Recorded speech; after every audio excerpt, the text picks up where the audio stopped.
Marriott yn cael y cymorth gan Redmond. Rach i bel hyfryd yn syth i lwybr Jordan Williams. Mae Young yno yn gymorth iddo fo, Jordan Williams! Wel, da ni di chwarae llai na hanner munud. A mae'r Seintiau Newydd ar y blaen yn barod. Gol wych gan Jordan Williams. Marriott. Redmond, Marriott di parhau ar hediad ac yn derbyn y bas. Jordan Williams yn y cwrs Cosby. Williams, Clark ar ergyd dros y trawst. Gwaith gwych gan y Seintiau'n canfod y bylcha, ond methu canfod y rhwyd oedd Clark. Y gig gol gan Pennock. Y peniad yn syth yn ôl gan Redmond i lwybr Brad Young. Young ar ergyd, ond eto dros y trawst gan y Seintiau. Davies ar peniad, Holden ar cyfla, arbediad campus dryswch yn yr amddiffyn, ar ergyd yn y diwedd gan Jordan Williams dros y trawst. Wel, dwi'n credu bod na arbediad pwysig yn y lle cyntaf gan Pennock, gwaith da gan Sean MacDonald, ond ffodus bod yr ergyd yn rhy uchel. Redmond ymlaen at Young sy'n troi'n dda. Young yn brwydro i ffordd i fewn i cwr Cosby. Mae o'n hawlio cic o'r smotyn, chwaraewch ymlaen. Medda'r dyfarnwr, Ben Clark at Jordan Williams! Oedd angen arbediad gan Pennock. Y gig gornel yn cael ei chlirio. Ond cyn beller a Clark. Clark yn troi ac yn ergydio! Ac mae'n ail gol i'r Seintiau.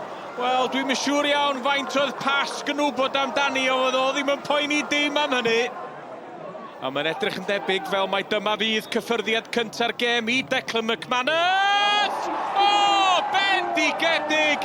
Trydydd i'r Seintiau a gol a'i gyffyrddiad cynta i McManus. We know it's always going to be a tough game against Pen-y-bont. We've got some good players, we've got a good manager, got good staff, they're set up and, they're not easy team to play against, so, credit to our players, we stuck at it and, mind you, we missed 2 or 3 good opportunities in the first half probably to kill the game, but, Pen-y-bont was still in it and, they've got good lads, honest lads that work hard. I fod yn onest, dwi'n reit siomedig o ffordd nath ni chwarae. Dwi'n ffordd oedd ni eisiau chwarae, gadael nhw cael ella bach gormod o chances i ddod amdano ni a da ni wedi cael digon o cyfleoedd i lladd y game off yn y hanner gyntaf ond diwedd dydd da ni wedi ennill cadw clean sheet a da ni angen ei siŵr bod da ni'n codi safonas game nesaf. I can't begrudge them the win. They're a good side and they played well and they caused us problems, but I thought 3-0 flattered them. Declan McManus dod ar y cae a faint eiliadau a sgorio gwych o cicrydd. Wedi bod allan ers dipyn o fan af cael operation o bob dim, ond pawb yn gwybod faint o dda o player ydi o a da ni mor falch i fod. Dwi'n meddwl hwnna yr unig cyffyriad gath o'n y gêm hefyd, so nid o bach fwy special i fo.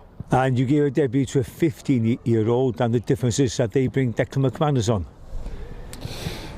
Well, yeah, look, that's one way of looking at it, but I think Yoan's got a great future in the game. He's there. Obviously, we've got a lot of injuries at the moment, but he's there on merit. He's trained and he's trained well.